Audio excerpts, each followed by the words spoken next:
함께 해주실 양지열 변호사 함께 하겠습니다. 어서 오십시오. 네, 안녕하세요. 아유, 반갑습니다. 예, 오래 기다리셨습니다. 아우 참 근데 진짜 오늘 이 주제 너무 많이 얘기하셨으니까 답답하긴 해요. 네. 선거 언제 합니까? 뭐 지난주부터도 계속 그 말씀 들을 때마다 예. 뭐 저도 알 수 있는 게 아니고 네네. 언제라고 콕 집어서 말하는 게 거짓말이다라고 네. 얘기를 했는데 예. 그러나 적어도 이번 주 금요일을 넘겨서는 안 될 것만은 분명해 보입니다. 맞습니다. 여러 가지 뭐 절차적인 이유, 헌법재판소에서 밀려 있는 어떤 변론이라든가 선거와 관련된 부분이 있다고 할지라도 네. 그런 모든 것들을 다 포함해도 이번 주 금요일까지 꼭 나온다라고 네. 말씀드리겠습니다. 알겠습니다. 이번 네. 주 안에는 좀 나왔으면 좋겠다. 다들 이제 같은 말씀 해주실 것 같고요. 저희가 오늘 막 이제 열심히 제작진들 다 준비해 놓으셨는데 참 이게 저희 그 시간대가 지상파하고 각 방송사들의 이 어떤 메인 뉴스가 다 몰려 있는 시간대여가지고 네. 새로운 소식들이 많이 올라와요. 네, 근데 네. 그 중에서 가장 충격적인 게 네. 1월 8일입니다. 아. 올해 JTBC의 단독 보도를 보면 1월 8일에 윤석열이 대통령실을 갔다 온다. 네. 라는 특종 보도가 나옵니다. 근데 요게 1월 3일에 체포영장 집행 시도가 무산됐다가 1월 8일 어간에 뭐 도주설, 네. 도피설 네. 이런 게 막 나왔었는데 제 기억에도 윤석열 측 변호인이 거짓 선동이다, 불쾌하다 막 이랬던 것 같아요. 네. 근데 JTBC 단독 보도를 보니까 야 대통령실 지하 상황실을 윤석열이 둘러봤다라는 이 단독 보도가 나왔습니다.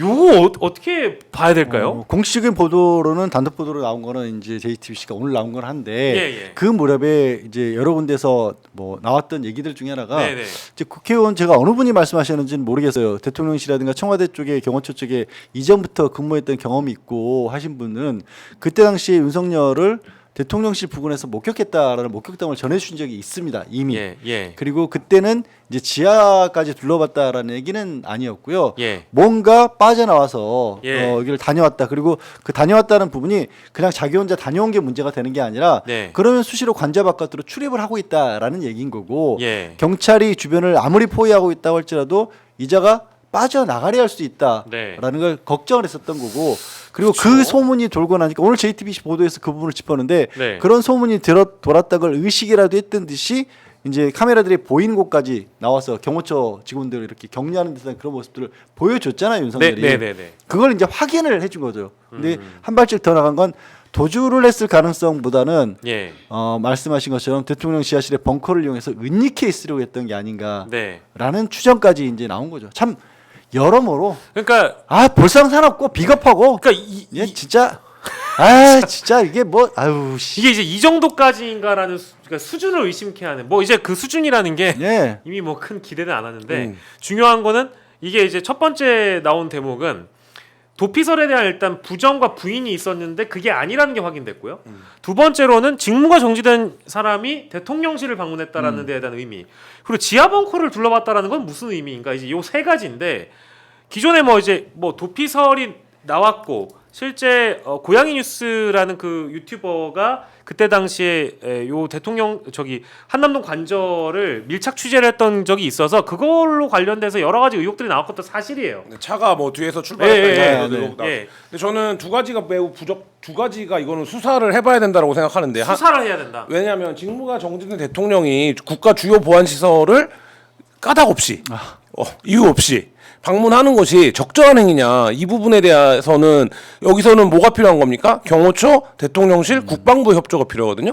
그러면 이 3개 부처가 직무 정지된 대통령을 위해서 공적인 어떤 역할을 했다는 거잖아요. 그러니까 저는 이 부분은 굉장히 좀 국가 시스템에서 보면 굉장히 치명적인 부분이다라는 생각이 들고 또 하나는 당시에 피신이나 은닉할 수 있다라는 보도가 나왔고 맞아요. 청와대는 예를 들면 민주당도 이제 청와대에서는 대통령을 이제 모셔본 경험들이 있기 때문에 민주당에 있는 국회의원들이나 청와대 구조는 비교적 잘 알고 있습니다. 예를 들면 민주당 국방부 장관 출신 청와대 뭐 민주당 의원도 있고 하니까 근데 용산은 지금 처음 간 거잖아요. 윤석열 정부 들어서 그래서 이 구조를 청와대만큼 소상하게 알지 못해요. 그리고 거기 국방부 벙커라든지 예를 들면 합참이라든지 이런 시설들이 있기 때문에 지하 벙커가 어떻게 연결되어 있는지 거기 무슨 시설이 있는지 이런 거를 국가 보안 상황이기도 하지만 알려져 있지 않거든요. 근데 그 논란이 그래서 있었는데 그 논란에 아랑곳하지 않고 여기를 벙커를 간 이유는 하나밖에 추론이 안 되잖아요. 숨으려고 한 숨으려고 거죠. 간 거잖아요. 그러니까 저는 이런 인식을 영장이 발부된 이후 영장을 거부한 이후에도 갖고 있었다라는 게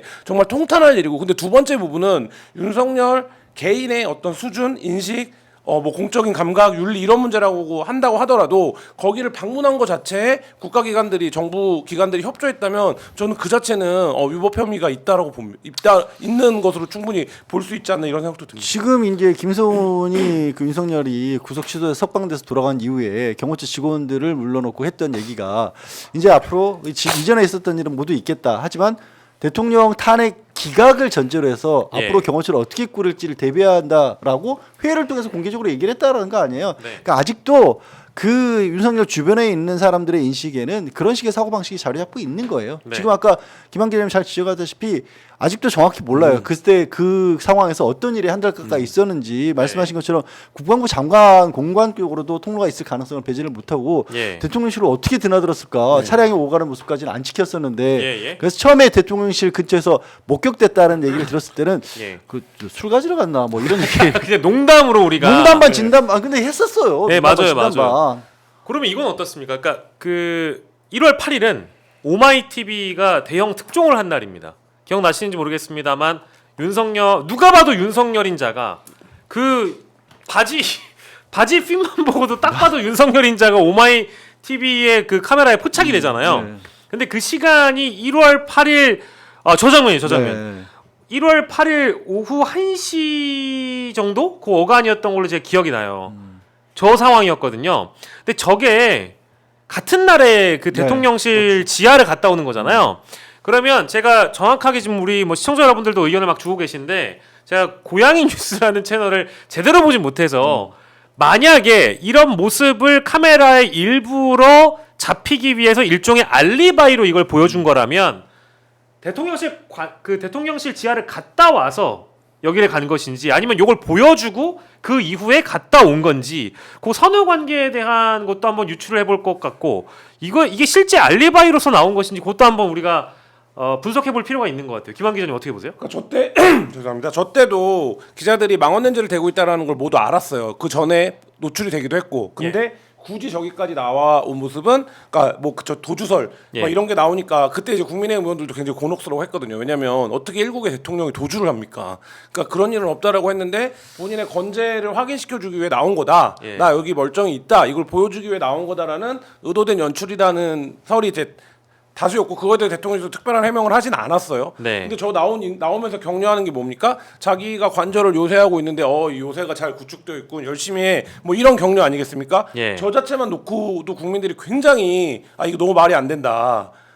라고 생각을 했는데 지금 오늘 JTBC 보도에 따르면 전날 도저히 상식적으로 이해가 안 되는 대통령 벙커까지 갔다 왔다라고 하면 무슨 생각을 하고 있었던 걸까? 저는 선호는 중요하지 않다고 봅니다. 중요하지 않습니까? 네, 선호는 중요하지 않고 예. 언론에 본인이 건재하다, 나는 여기 있다라는 의도된 연출을 하고 실제 아무도 모르게 제가 이제 위법적 요소가 있는지 따져봐야 한다고 하는 대통령실에 가서 관저에 갔다면 그 행위만으로 지금 저기서 관저를 요서하고 버텼을 때 무슨 생각들을 했는지가 그대로 투명하게 드러나는 게 아닌가 이런 생각이 듭니다. 예.